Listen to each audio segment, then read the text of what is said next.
즐거워하는 자들과 함께 즐거워하고 우는 자들과 함께 울라. 세상에서 가장 환영받지 못하는 사람은 어떤 부류 사람들일까요? 가장 환영받지 못하는 사람들이라고 한다면 어떤 사람이 제일 먼저 떠오르세요? 예, 교회 안 다니는 사람 이렇게 말씀하셨는데 예, 세상에서 환영을 못 받을 수도 있기는 하지만 또 환영받기도 하죠. 교회 안에서 환영받지 않아서 그렇죠. 근데 우리가 교회 안 다니는 사람을 더 환영을 해야 되는 그런 귀한 사명을 우리는 갖고 있는 사람들입니다. 우리가 늘 기억하면서 우리 주변에 믿는 사람들, 믿지 않는 사람들 다 주님의 품으로 우리가 동등하게 대접하고 그리고 더 사랑할 수 있는 저와 여러분들 되기를 소망합니다. 자, 환영받지 못하는 사람이라고 한다면 예수님 시대에는 어떤 사람들이냐 하면 죄인이나 세리와 창기와 병든 사람들이었습니다. 그런데 그 예수님 당시에 그때에 예수님은 유대인들로부터 이런 이야기를 들었어요. 우리가 마태복음 11장 19절 말씀을 한번 읽어보도록 할게요. 읽습니다. 인자는 와서 먹고 마심에 말하기를 보라 먹기를 탐하고 포도주를 즐기는 사람이요 세리와 죄인의 친구로다 하니 지혜는 그 행한 일로 인하여 옳다함을 얻느니라. 아멘. 그러니까 예수님에 대해서 사람들이 뭐라고 평가합니까? 먹기 탐하고요. 포도주를 즐기고 세리와 죄인의 친구라고 그렇게 얘기를 합니다. 자, 그러면 여기서 우리가 알 수 있는 것은 무엇입니까? 사람들로부터 환영을 받지 못하는 사람은 세리와 죄인입니다. 그런데 여러분 잘 보십시오. 예수님은 어떤 분이십니까? 세상 사람들은 세리와 죄인을 환영하지 않지만 예수님은 세리와 죄인을 친구로 삼으시고 환영하시는 분이심을 우리가 알 수 있어요. 그런데 우리나라에서는요, 대체적으로 우리나라는 은근히 환영받지 못하는 사람들이 있습니다. 어떤 사람입니까? 눈치 없는 사람들이 환영을 잘 못 받는 편이에요. 그렇죠? 자, 3년 전에 미국에서 이런 책이 나왔습니다. 더 파워 오브 눈치라는 책이 나왔어요. 이 책은요, 3년 전에 나왔고 재작년에 우리나라에서도 이 책이 우리나라에 번역이 되어서 나온 책입니다. 자, 눈치가 우리나라 말이죠. 외국 사람들의 단어가 아닙니다. 그러면 이 책을 지은 사람이 누구겠다? 예, 한국인이겠다라는 것을 우리가 대충은 알 수가 있어요. 이 책을 지은 사람이 윤희홍이라고 하는 사람입니다. 이 사람은 어렸을 때 미국으로 이민을 갔어요. 그리고 거기에서 학교를 나오고 미국 사회에서 생활을 하면서 현재 서양, 특히 미국 문화에서 필요한 것이 눈치다라는 것을 깨닫고 이 책을 지었습니다. 근데 이 책을 그냥 지은 게 아니라 그동안 이 사람이 주로 뉴욕타임즈나 아니면 워싱턴 포스트에 기고한 글이 있어요. 그 글을 바탕으로 해서 책을 지었습니다. 그리고 2019년에 전 세계에 발표를 했어요. 전 세계 15개의 언어로 번역이 된 책이기도 합니다. 그런데 놀랍게도 우리나라에 저렇게는요, 뭐라고 되어 있어요? 한국인의 비밀 무기라고 되어 있어요. 그렇죠? 저렇게 수식어가 한국인의 비밀 무기, 눈치 이렇게 되어 있습니다. 그리고 이 책은요, 실제로 어떤 얘기를 하냐면 우리나라에 들어와 있는 외국인들이 우리나라에서 길게 생활하려고 할 때, 장기 체류하고자 할 때 혹시라도 우리나라에서 아예 우리나라에 귀화하거나 오래 살고자 할 때는 이 책을 선물로 준다라는 그런 얘기까지 제가 들은 적이 있습니다. 그러면 우리가 알게 된 것은 무엇입니까? 한국에서 살려면 눈치가 필요하다는 거예요. 직장이나 사회생활하면서 참 생각보다 많이 들은 단어가 내용이 무엇입니까? 눈치껏 해라 라는 말이죠.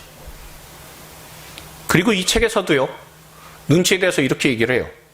눈치는 3가지 중요한 역할을 한다. 첫째, 주변과 조화를 이루도록 한다. 둘째, 원하는 것을 얻도록 한다. 셋째, 위험에서 벗어나도록 한다 라는 거죠.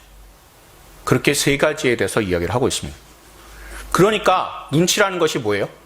생존 기술에 굉장히 필요한 것이다 라는 것을 우리가 알게 돼요. 그러면 이 눈치라는 걸요, 영어로 번역을 한다면 뭐라고 얘기를 할까요? 외국인들은 좀 눈치 좀 있어라 라는 말에 반응을 잘 못한다고 해요. 왜요? 눈치라는 단어가 없기 때문에 그렇습니다. 물론 영어에도 식스센스라고 해서 육감이라는 게 있기는 해요. 그런데 눈치하고는 거리가 있습니다. 육감은 느낌이라는 것이 굉장히 중요한데, 그런데 눈치는요, 보고 아는 거죠. 보고 깨닫고 거기에 맞는 행동을 하는 것이니까 육감하고는 또 차이가 있습니다. 그래서 외국의 인터넷 백과사전이라고 할 수 있는 위키디피아라고 있어요. 그러니까 인터넷의 외국 백과사전이에요. 주로 영어로 되어 있는데 여기에서 영어로 눈치라는 것을 쳐서 한번 검색을 해봤습니다. 그랬더니 이렇게 나오더라고요. 미묘한 예술과 다른 사람의 기분을 듣고 판단하는 능력을 의미하는 한국적 개념으로 서양 문화에서 눈치는 감성지능의 개념으로 설명될 수 있다. 이 눈치는 대인관계에서 효과적으로 소통하는 데 매우 중요한 기술이다 라고 되어 있어요. 그러니까 눈치는 감성지능이자 그리고 다른 사람들과 소통하는 데 있어서 매우 중요하고 필요한 기술이다라는 겁니다. 사람에게 있어서 돈도 중요하고요. 명예도 중요해요. 그리고 건강도 중요하고 자녀도 중요하지만 결국 사람을 가장 행복하게 만들고 가치 있는 사람으로 만들어주는 것이 바로 소통이다라는 것이고, 또한 이 소통을 위해서는 눈치라는 것이 필요하구나라는 것을 우리가 알 수 있게 됩니다. 우리가 읽은 오늘 본문은요, 올해 우리 교회의 주제 성구입니다. 우리 교회의 주제 성구는요, 로마서 12장 15절 말씀입니다.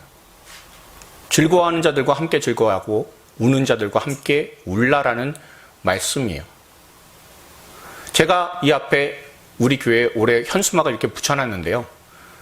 어떤 것을 하면 좋을까 하다 저 이미지를 찾았어요. 저기 십자가가 있는데 십자가 밑에 무엇이 있냐 하면 여러분 벤치가 있습니다. 십자가는 같이 함께 해주는 것이다라는 것을 제일 잘 나타내주는 이미지여서 하나님께서 참 제게 은혜를 주셔서 저런 좋은 이미지를 금방 찾을 수 있게 해주셨습니다. 우리가 앞서서 눈치라는 것에 대해서 말씀을 드렸습니다만 이 눈치라는 것을 적용해서 오늘 우리 말씀 그리고 올해 주제 성구를 한번 묵상을 해보십시오. 세상에서 제일 눈치가 있는 사람은 어떤 사람입니까? 즐거워하는 자들과 함께 즐거워하고 우는 자들과 함께 울어주는 사람이 바로 눈치 있는 사람입니다. 그럼 눈치가 없는 사람은 어떤 사람이에요? 즐거워하는 자들과 함께 즐거워하지 못하고 슬퍼하는 자들과 함께 슬퍼해주지 못하는 사람이 바로 눈치 없는 사람입니다. 그럼 여러분, 성경에서 제일 눈치 없는 사람 누굴까요? 머릿속에 다양한 인물들이 생각이 나실 수도 있고 혹은 잘 떠오르지 않으시는 분들도 있으실 겁니다. 잘 떠오르지 않으시는 분들은 회개하시고 집에 가셔서 올해는 성경 일독을 목표로 성경을 읽으셔야 됩니다. 나는 눈이 침침해서 잘 못 봐라고 하시는 분들은 요즘에 나오는 성경은요, 그 스마트폰 앱에는요 이렇게 듣게끔 되어 있어요. 아시죠? 네, 듣게끔 되어 있습니다. 그러니까 제가 말씀드린 건 핑계가 아니다라고 말씀을 드리는 거예요. 저는요, 최근에 묵상한 말씀 중에서 누가복음 가운데 이 구절에 나온 사람이 정말 눈치 없는 사람이다라는 것을 제가 떠올리게 되었습니다. 우리가 누가복음 14장 15절 말씀을 한번 읽어보도록 하겠습니다. 읽습니다. 함께 먹는 사람 중에 하나가 이 말을 듣고 이르되 무릇 하나님의 나라에서 떡을 먹는 자는 복되도다 하니 아멘. 이 말씀은 참 잘 맞는 말이죠. 눈치 없는 사람의 말이 아니다라는 것을 우리가 알 수가 있습니다. 천국에서 주님과 함께 식사를 하는 사람처럼 행복한 사람은 세상에 없잖아요. 왜냐하면 구원을 받아서 천국에 가서 전능하신 아버지와 함께 우리 주 예수 그리스도를 정말 그리면서 우리가 살아갔는데 그 예수님과 함께 식사를 하게 된다는 것, 천국에서 교제하게 된다는 것, 그것만큼 큰 축복은 없습니다. 그러니까 이 말을 한 사람은 눈치 없는 사람이다라고 보기가 사실은 쉽지 않아요. 정말 맞는 말을 했는데 근데 문제가 있습니다. 분위기가 문제인 거죠. 이 당시 분위기가 어떤 상황이냐 하면요. 예수님께서 바리새인 사람들의 집에 식사에 초대가 되셨어요. 그런데 그 앞에 수종병 든 환자를 사람들이 데려다 놨습니다. 그리고 그 식사의 자리는 안식일인 거예요. 여러분, 수종병이 왜 중요하게 되냐면요. 수종병은 어떤 병이냐면 배 쪽에 그러니까 배에 물이 차요. 물이 차가지고 폐하고 간하고 심장하고 압박을 해요. 그러면서 몸 여기저기가 붓습니다. 그런데 수종병에 걸리게 되면 어떤 일이 발생을 하게 되냐면요. 이거를 물을 좀 덜 마시면 괴로움이 덜해요. 그런데 자꾸 갈증을 나게 만들어요. 그래서 수종병 걸린 사람들은 물을 자꾸 찾는다고 해요. 또 물을 마시고 괴로워하고 또 갈증 나니까 또 어쩔 수 없이 물을 먹고 또 괴로워하고 그러다 보니까 사람들이 어떤 생각을 하게 되냐면 수종병 저 병은 결국에는 자기 자신이 탐식 그리고 그 술을 자꾸 탐했기 때문에 그래서 생긴 질병이다라고 그렇게 생각을 하는 질병입니다. 그러니까 그 수종병 환자를 거룩한 안식일에 데려다 놨다는 것은 무슨 뜻입니까? 이런 탐욕이 가득한 사람도 꼭 고쳐주셔야 되겠습니까? 라는 겁니다. 그걸 시험하기 위해서 데려다 놨어요. 그런데 주님께서 뭐라고 말씀하십니까? 이 불쌍한 사람 고쳐야 되는 것 맞겠니 안 맞겠니? 하루라도 빨리 고쳐줘야 되는 게 맞는 것 아니겠니? 라면서 고쳐주셨습니다. 그러자 바리새인들이 당황하게 되죠. 어느 정도로 당황을 했냐면요. 이 바리새인들이 자기들이 잔치 자리에 그 식사 자리에 초대가 돼서 이제 자기가 자리를 앉아야 되는데 그 좋은 자리에 앉겠다고 서로 소란을 일으키는 상황까지 나타나게 됐습니다. 그러자 예수님께서 이런 말씀하시는 거예요. 차라리 이러지 말고 잔치 자리에 세리나 죄인이나 병든 사람, 이런 사람, 가난한 사람들을 초대하고 먼저 낮은 자리에 앉아 있으면 그러면 잔치 주인이 와가지고 좋은 자리에 앉으십시오 하고 데리고 가지 않겠니? 라고 말씀하셨어요. 상황이요. 예수님께서 수종병 든 사람을 고치시고 또한 상황에 맞는 말씀을 하셨기 때문에 바리새인들이 예수님을 어떻게 해서든 고발하고자 흠집을 내고자 했었던 그 모든 주도권이 다 예수님한테 뺏긴 상황입니다. 그러자 자기들이 주도권이라도 조금 만회해야 되겠다라고 한 말이 뭐예요? 하나님의 나라에서 식사하는 사람이 복이 있습니다라고 얘기를 하는 겁니다. 다시 말하면요.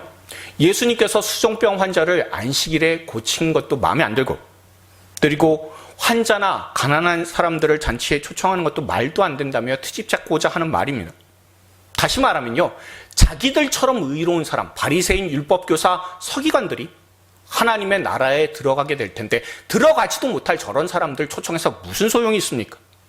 하나님의 나라에 들어갈 사람들을 초청해서 그래서 나누는 게 맞는 것 아닙니까? 라고 얘기를 하는 것이 바로 하나님 나라에 우린 들어가니까 그런 사람 초청하는 게 맞지 않습니까? 라고 눈치 없이 얘기를 했습니다. 그러자 예수님께서 그 뒤이어서 큰 잔치의 비유를 말씀하시게 됩니다. 그러니까 큰 잔치의 비유가 무슨 배경을 갖고 있냐면 눈치 좀 챙겨라는 그런 배경을 갖고 나온 말씀이라는 것을 우리가 생각해 볼 수가 있어요. 그러면 성경에는요, 이 눈치라는 단어가 나올까요? 예, 눈치라는 단어가 우리 개역 개정 성경에는 없습니다. 물론 새번역이나 공동번역에는 조금 있기는 해요. 그런데 우리나라의 눈치와는 가장 흡사한 그런 말씀이 몇 개 없어요. 그 중에 하나를 말씀을 드릴게요. 우리가 눈치와 가장 흡사하게 번역된 내용을 한번 읽어보도록 하겠습니다. 욥기 18장 1, 2절 말씀인데 새번역으로 우리가 한번 읽어보도록 하겠습니다. 읽습니다. 수아 사람 빌닷이 대답하였다. 너는 언제 입을 다물 테냐? 제발 좀 이제라도 눈치를 채고서 말을 그치면 우리가 말을 할 수 있겠다. 아멘. 자, 상황이 어떠냐면요. 욥이 세 친구한테 이런 얘기를 하는 거예요. 나는 이런 불행을 당할 만큼 죄를 짓지 않았다. 오히려 의롭다. 너네들이 지금 나를 찾아와서 굉장히 괴롭게 하고 있다라고 강하게 주장을 해요. 그러자 세 친구가 핀잔을 줍니다. 눈치 좀 챙기라고. 세 친구가 욥에게 하는 이유가 있습니다. 괜히 눈치 좀 챙기라고 하는 말이 아니라 지금 현재 네가 의롭다라고만 자꾸 얘기를 하게 되면 노하신 하나님, 진노하신 하나님께서 너한테 이렇게 큰 불행을 내리셨는데 그러면 네가 하나님 앞에 정말 잘못했다라고 얘기하고 다시 돌아갈 수 있는 기회가 안 생기는 것 아니냐고. 그러니까 없는 죄라도 만들어서 죄송하다고 잘못했다고 그렇게 하나님 앞에 이야기를 하라고. 그래야 네 목숨이라도 건질 것 아니냐고. 모든 게 다 망했어요. 병도 걸렸어요. 아내도 떠났어요. 그런 상황에서 제일 중요한 건 목숨밖에 안 남은 상황이에요. 그러니까 눈치 챙기고 내가 잘못했습니다라고 하나님 앞에 무릎 꿇으면 그러면 하나님께서 네 모든 것을 회복시켜 주실 그런 기회가 생기지 않겠냐. 네가 이러다가 더 하나님을 화나시게 해서 네 목숨마저 데리고 가시면 그러면 너는 앞으로 어떻게 할 거냐. 그러니까 눈치 좀 챙기라고. 그렇게 얘기를 해주고 있는 겁니다. 그러니까 욥은 이 이야기를 듣고 더 어떻게 해요? 차라리 죽는 게 낫겠다라고 더 목소리를 높이는 상황입니다. 우리가 욥기를 보면서요. 왜 욥과 세 친구와 끊임없이 논쟁을 하고 있는지 알 수 있는 게 있어요. 왜요? 그것은 단순한 눈치나 센스의 문제가 아니라 공감에 관련된 문제이기 때문에 그렇습니다. 욥의 세 친구인 엘리바스와 빌닷과 소발은요. 욥이 당한 불행, 아픔에 대해서 전혀 공감하려는 마음이 없었어요. 어떻게 해서든지 지금 현재의 상황을 문제를 풀겠다라는 그 마음밖에는 없는 겁니다. 절대로 함께 울어줄 수 있는 그런 감성적인 지능은 이 세 친구가 전혀 없었던 겁니다. 저는요, 이 자리에서 욥의 친구들이 욥의 말에, 욥의 처지에 공감해 줄 수 있었으면 어땠을까 하고 생각을 합니다. 결국 우리가 하는 말이라는 건요, 단순한 사실 전달에만 있는 게 아니라 그 사람의 감정을 불러일으키고 공감하고 다른 감정을 더 끌어내는데 말이 사용된다는 것도 욥기를 통해서 잘 알게 돼요. 우리나라 말이 가지고 있는 특징이 하나 있습니다. 뭐냐면 어미가 굉장히 많이 발달됐다는 겁니다. 어미는요, 말 다음에 붙는 꼬리 같은 말들이 굉장히 많이 발달됐다는 거예요. 그러니까 다시 말하면 한국말은 끝까지 들어야 하는 특징을 갖고 있습니다. 한 가지 일례로 말씀을 드리면 모르다라는 단어가 있다고 여러분 생각해 보십시오. 모르다예요. 외국인들은 모르다라는 말의 단어의 변화형에 대해서 이렇게 얘기를 할 거예요. 과거형인 몰랐다가 있을 거고요. 현재인 모른다라는 말도 있을 겁니다. 그리고 미래형인 모를 것이다 라고 생각을 하게 될 거예요. 그런데 우리는 모르다라는 단어를 가지고 어마어마한 상황이 발생을 하게 됩니다. 우리나라에 용언 활용형이라고 하는 개념이 있어요. 외국인들은 한글은 정말 쉬운데, 글자는 쉬운데 말은 너무 어렵다고 하는 내용입니다. 전에 이것을 놓고 신문에서 한번 이렇게 낸 적이 있습니다. 이 모르다가 어떻게 변하는지 잘 보십시오. 조그맣게 글씨가 되어 있어서 잘 모를 수도 있으실 거예요. 그러나 한번 보십시오. 모르네, 모르되, 모르지, 모르리라, 모르는구나, 모르잖아, 모르려나. 이게 몇 가지나 되는지 제가 한번 쭉 세봤어요, 한번. 그런데 126가지가 나옵니다. 이거 글을 올리니까 어떤 사람 밑에다가 이런 말까지 달아놨어요. 빠진 게 있다고. 존칭형으로 모르겠습니다, 모릅니다, 몰랐습니다도 있고, 짜증형으로 모른다니까도 있고, 놀림형으로 모르니까 라는 것도 있습니다. 라는 댓글을 달아놨어요. 그러니까 외국의 문장으로는 이렇게 되는 거죠. 그는 분노가 차오르기도 했고 짜증이 나기도 해서 소리쳤다. 나는 모른다. 라는 그런 글이 있다고 여러분 생각해 보십시오. 영어로요. 그렇게 길게 써야 되는데 우리나라 어떻게 해요? 그는 외쳤다. 모른다니까. 아주 간단하게 해결되지 않습니까? 그러니까 우리나라 말은요, 갖고 있는 장점이 뭐가 있냐면 사실 전달도 잘 되는 말이기도 하지만 감정 표현하는 데 있어서는 우리나라 말이 정말 대단한 말이다라는 것을 우리가 알 수가 있어요. 우리가 사용하는 말을 한번 생각을 해보십시오. 가령 노랗다라는 그런 단어가 있습니다. 노랗다 한번 생각해 보십시오. 변화가 어떻게 하게 되죠? 샛노랗다, 노르스름하다, 노릇노릇하다, 노리끼리하다, 누리끼리하다, 누렇다, 누르스름하다, 신누렇다. 그렇죠? 그런데 여러분, 분명히 색깔 얘기하는 거잖아요. 그런데 노릇노릇하다라는 그런 단어를 생각해 보십시오. 색깔 표현인데요.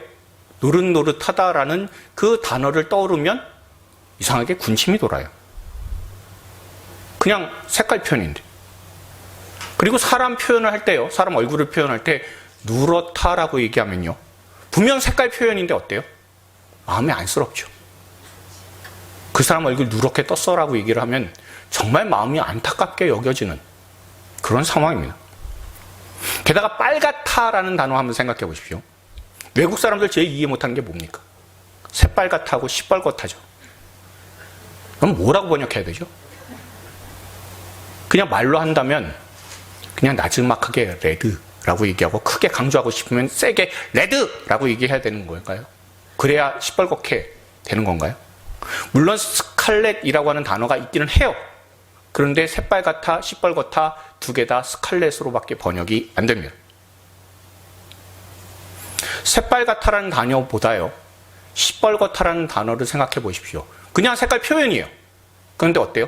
시뻘겋다라고 하면 뭔가 마음이, 두려운 마음이 듭니다. 그러니까 우리나라 말은요, 단어 자체에 가지는 느낌이 있고 거기에 감정이 실려요. 그러니까 단순한 말이 아니라 그 단어 하나에 자신의 느끼는 감정이 실리는 게 바로 우리나라 말입니다. 그래서 우리나라 말에 대해서 다른 나라 사람들이 정말 어렵다라고 얘기하는 이유가요, 단어 안에 감정이 들어가서 그래요. 단순한 표현 안에서 공감할 내용을 찾아내지 못하면 글자인 우리나라 한글은 배우기는 정말 쉬워요. 그런데 말 자체는 너무 어렵습니다. 단순히 존칭형이 있어서가 아니라 그 안에 들어가 있는 감정을 읽어내지 못하면, 그러면 우리 말을 이해하기도 그리고 눈치로 알아채기도 힘들기 때문에 그렇습니다. 그러니까 언어학자들이 얘기하죠. 글자는 세상에서 제일 쉬운데 말은 세상에서 최상위권으로 어려운 말이 우리나라 말이라고 얘기합니다. 예전에 장례를 집례할 때요, 정말 어떻게 집례를 해야 되는지 막막했었던 적이 있어요. 장례 집례 중에서 두 가지가 제일 힘듭니다. 제가 겪어본 바로는, 첫 번째는 자살한 분의 장례를 집례할 때 정말 어렵습니다. 그리고 두 번째는 자녀를 먼저 떠나보낸 집의 장례가 너무 힘이 듭니다. 저는 두 가지 다 경험을 했어요. 그래서 그때를 생각하게 되면 기도가 그냥 나와요. 아버지, 그런 장례는 제가 두 번 다시 안 했으면 좋겠습니다. 라고 기도하게 되는 장례입니다. 이때는요, 집례를 하면서도 정말 말을 아껴야 돼요. 해야 될 말씀만 최대한 줄여서 전하고 말을 아끼는 것이 가장 좋은 집례입니다. 왜냐하면 아무리 위로의 말을 제가 전한다고 해도 위로받기가 쉽지 않기 때문에 그렇습니다. 그냥 그저 최대한 얘기를 할 수 있는 거 이거밖에 없어요. 주님께서 위로해 주실 것을 믿으시고 믿음으로 이 아픈 현실을 이겨내시기를 제가 기도하겠습니다 외에는 제가 드릴 수 있는 말씀이 아무것도 없어요. 그런데 제가 이런 말 하는 것보다 훨씬 더 좋은 경험을 제가 하게 되었습니다. 당시 장례가 굉장히 힘든 장례였습니다. 큰아들이 세상을 떠났어요. 그리고 그 큰아들은 부모를 모시느라고 결혼도 안 했습니다. 열심히 택시 운전을 하면서 부모를 봉양하고 가정을 꾸려나갔습니다. 둘째는 결혼을 했어요. 그런데 너무 속상한 일들이 많으니까 흡연과 음주를 하게 됩니다. 그러다 보니까 몸이 상했죠. 폐암에 걸렸습니다. 건강하던 사람이 갑자기 암 선고를 받아서 치료받다가 세상을 떠나게 됐습니다. 세상 떠나기 10일 전인가 제가 병원에 방문한 적이 있습니다. 그때 이 고인이시던 분이 한 말이 있어요. 난 살고 싶습니다, 목사님. 왜 저한테는 기회가 더 이상 주어지지 않습니까? 라고. 그렇게 소리를 지르시더니 그 병실을 뛰쳐나가신 적이 있어요. 그것을 저도 경험했고 유가족들도 다 보았기에 너무 마음이 아픈 거예요. 심지어는요, 그 장례에서 둘째 며느리 같은 경우에는, 그 집안의 둘째 며느리는 너무 속이 상해서 거의 실신할 지경에 이르기까지 했습니다. 장례를 집리하게 되는데 이제 발인하게 되는 날이 되었습니다. 발인은요, 보통 새벽에 해요. 새벽에 하기 때문에 교구 식구들이 참석하기가 쉽지는 않습니다. 그래서 거의 지역장이라고 하는 분들만, 구역장 위에 그 지역을 관할하는 지역장님이 계셨어요. 그분들만 거의 참석을 하시게 됩니다. 거의 의무적으로 하시죠. 그런데 발인 전날에 저한테 어떤 나이 드신 권사님으로부터 전화가 왔어요. 목사님, 저도 내일 벽제 화장장에 그 발인하는 곳에 가면 안 될까요? 그렇게 해서 연락을 해오셨어요. 그래서 제가 많이 가셔서 위로해 주시면 정말 좋습니다. 내일 새벽 4시 반에 교회 앞에서 뵙겠습니다. 라고 말씀을 드렸습니다. 그리고 화장장에서 고인의 관이 화구에 들어가고 교회 식구들은 장례 일정을 우선 마치고 다 돌아오려고 하는데 나이 드신 그 권사님, 그분이 아들을 잃으신 권사님께 가서 손을 콕 쥐고 이런 말씀하시더라고요. 내가 그 마음 안다고. 나도 6년 전에 둘째를 보낼 때 참 힘들었다고. 그래도 살아보니 사라집디다. 힘들겠지만 살아갑시다. 제가 본 장례의 광경 중에서 지금도 잊혀지지 않는 모습입니다. 이분은 이 짧은 말 하나 하기 위해서 발인 때 새벽에 나오시는 수고를 마다하지 않으신 겁니다. 그리고 공감을 한다는 것이 얼마나 중요한지를 제가 그 자리에서 깨닫게 되었습니다. 우리가 오늘 본문 말씀처럼 또한 2022년의 성구처럼 기뻐하는 사람과 함께 기뻐하고 슬퍼하는 사람과 함께 슬퍼하는 것, 이것이 정말 쉬운 일 같으면서도 어렵다는 것, 제가 많이 경험을 해봤습니다. 그만큼 우리가 다른 사람의 입장이나 사정에 공감하기가 힘이 듭니다. 특히 코로나19의 시대가 점점 길어지면 길어질수록 사람들이 점점 메말라져 가요. 문제가 발생하게 되면요, 그 문제를 해결해 준답시고 그 사람의 감정을, 힘든 마음을 후벼파게 되는 경우가 얼마나 많은지 모릅니다. 정말 놀라운 것은요, 저도 이전에는 제가 다른 사람들의 감정을 잘 헤아리지 못하는 눈치 없는 사람이었어요. 그래, 네 말 다 맞아. 그런데 라고 하면서 말을 하던 사람이 바로 저였습니다. 아주 눈치도 공감 능력도 바닥인 사람이 바로 저였습니다. 그런데 그런 사람을 하나님께서는 하나님의 말씀을 전하는 사람뿐만 아니라 하나님의 마음을 전하는 사람으로 세워주셨다는 것 자체가 놀라운 일입니다. 우리 주님께서 이 땅에 왜 오셨는지 우린 참 잘 알고 있어요. 십자가에 달려 돌아가셔서 우리의 모든 죄를 용서하시기 위함입니다. 그런데 한번 생각해 보십시오. 굳이 왜 예수님께서 33년의 공생애를 그리고 사생애를 사셨어야 했느냐라는 겁니다.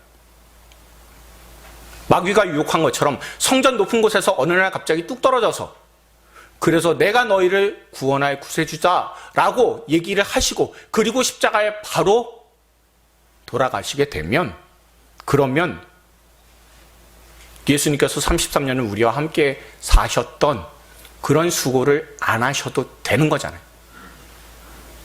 그렇지 않습니까? 하나님의 아들로서 인정을 받으시고요, 그리고 십자가에서 죄를 사해 주시면서 돌아가시면 다 끝나는 겁니다. 하루면 돼요, 하루면. 그런데 왜 33년을 우리와 함께 하셨습니까? 여러 가지 다양한 이유가 있을 겁니다. 그런데 저는요, 그 중에 하나를 이것 때문이라고 생각합니다. 저는 늘 예수님께서 기적을 베푸시거나 사역하시기 전에 하셨던 내용이 있음을 보게 됩니다. 우리가 마태복음 20장 34절 말씀 한번 읽어볼까요? 읽습니다. 예수께서 불쌍히 여기사 그들의 눈을 만지시니 곧 보게 되어 그들이 예수를 따르니라. 아멘. 맹인에게 눈을 만져주셨습니다. 쓸모없었던 눈, 보지 못하는 눈, 그 눈을 보시면서 불쌍히 여기시고 만져주셨습니다. 그리고 마가복음 6장 34절 말씀 우리가 같이 한번 읽어볼게요. 예수께서 나오사 큰 무리를 보시고 그 목자 없는 양 같음으로 인하여 불쌍히 여기사 이에 여러 가지로 가르치시더라. 아멘. 기적만 베푸실 때 불쌍히 여기신 게 아니죠. 가르치실 때도 불쌍히 여겨주셨어요. 이 불쌍히 여기시다라는 마음이, 그 말씀이 제가 굉장히 크게 와닿습니다. 그리고 우리가 잘 아는 이 말씀, 우리가 요한복음 11장 33절부터 35절까지의 말씀을 한번 읽어보도록 하겠습니다. 읽습니다. 예수께서 그가 우는 것과 또 함께 온 유대인들이 우는 것을 보시고 심령에 비통히 여기시고 불쌍히 여기사 이르시되 그를 어디 두었느냐 이르되 주여 와서 보옵소서 하니 예수께서 눈물을 흘리시더라. 아멘. 나사로 살리실 때 나온 내용입니다. 근데 여러분들 잘 보십시오. 나사로 이제 살아날 거잖아요. 그렇죠? 나사로가 이제 곧 살아날 겁니다. 그런데 예수님께서 왜 그걸 보시면서 비통히 여기시고 불쌍히 여기시고 눈물까지 흘리셨을까요? 죄인인 사람이 결국에는 죽을 수밖에 없고 다른 사람들과 이렇게 아프게 작별할 수밖에 없는 현실이요. 그리고 그 죽음이 가져다주는 그런 가장 독한 현실과 마주하게 되었을 때 사람들이 얼마나 슬퍼하고 얼마나 힘들어하는지를 예수님께서는 보셨습니다. 그리고 그 마음에 공감하셔서 그래서 눈물을 흘리시며 그리고 비통해 하시고 불쌍히 여겨주셨습니다. 예수님께서 33년간 이 땅에 계셨던 이유에 대해서는 우리가 여러 가지 이유들이 있을 거예요. 그렇지만 예수님께서는 우리와 함께 공감하고 소통하시기 위해 이 땅에 오셨고요. 아버지 하나님과의 소통을 위해서 그 아버지 하나님 앞에서 가로막게 만드는 그 모든 죄를 다 해결하시고 또한 죄가 주는 아픔과 슬픔에 공감하시고자 십자가에서 우리의 모든 죄를 짊어지시고 33년을 또한 우리와 함께 하셨습니다. 마귀가 유혹한 대로 성전에서 뛰어내리고 바로 십자가를 지시면 모든 것들이 다 끝나는 그런 상황인데도 불구하고 그런 쉬운 길 선택하지 않으시고 어려운 길 선택하셔서 사람들과 함께 하시고 그 사람들과 늘 소통하시는 그 가운데 우리를 위해서 십자가에 달려서 돌아가시고 우리의 모든 죄를 용서해 주셨습니다. 사람이 겪는 다양한 감정들을 예수님께서는 직접 경험하시며 어떻게 해서든지 조금이라도 사람들과 공감하시고 소통하시고자 우리와 함께 하셨던 사실을 우리가 꼭 기억하십시오. 제자들은 다 배반할 제자들이에요. 그런데 끝까지 비난하지 않으시고 배반한 제자들을 먼저 찾아가셨잖아요. 또한 늘 우리도 배반만 하는 사람인데도 불구하고 여전히 우리를 품으시고 우리의 기도를 들으시고 마음을 다해서 우리의 모든 것들을 받아주십니다. 33년을 우리와 함께 하셨으니 우리를 이해하시고 우리를 공감하시기에 우리가 얼마든지 그 예수님을 기억하면서 우리가 주님 앞에 기도를 드릴 수 있도록 주님께서 만들어 주셨습니다. 그런 주님께서 우리와 함께 하십니다. 그러니 우리가 올 한 해 다시 시작할 수 있고요. 또한 우리 산정목교회라는 공동체가 힘든 시기임에도 불구하고 앞으로 나아갈 수 있도록 주님께서는 도우시고 역사해 주십니다. 제가 지난주에도 말씀드린 것처럼 제가 다시 한번 여쭤볼게요. 우리가 겪을 2022년 어떻게 될 것이라고 전망하십니까? 쉽지는 않겠죠. 이미 2년간의 코로나 시국을 우리가 겪었기 때문에 다 알고 있습니다. 교회 안의 상황도 마찬가지일 겁니다. 확진자가 크게 늘어나면 이러다가 또 우리 대면 예배 못 드리는 거 아닐까라는 불안한 가운데 교회의 상황이 흘러갈 수도 있습니다. 교회도 방역 패스라는 것을 그 잣대를 들이대서 교회 안에서 예배를 드릴 때 누구는 드릴 수 있고 누구는 드리지 못하게 되는 그런 사회적으로 악한 분위기를 조성하게 만들 수도 있을 거예요. 그러나 이럴수록 우리의 마음이 좁아지지 않기를 바랍니다. 우리의 시야가 좁아지지 않기를 바랍니다. 우리의 생각이 편협해지지 않기를 바랍니다. 우리를 공감하시기 위해 이 땅에서 33년을 사셨고 우리의 죄악의 형편 가운데서도 우리를 불쌍히 여기시고 비통히 여기신 그 예수님의 마음, 그 공감하시는 그 마음이 있기에 우리가 예수님의 십자가를 붙들고 얼마든지 세상을 넉넉히 이겨나갈 수 있음을 기억할 수 있길 바랍니다. 새로 형성된 구역을 바탕으로 우리가 다 같이 잘 모일 수 있고 더 많은 소통이 일어나는 저와 여러분들 되기를 소망합니다. 그리고 서로를 더 이해하고요.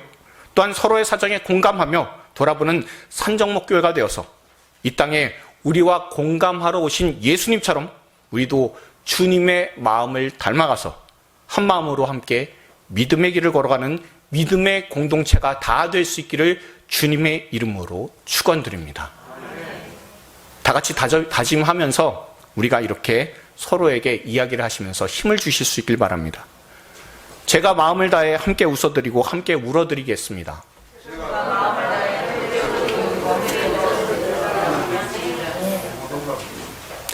한 번만 더 할게요. 한 마음으로 함께 갑시다.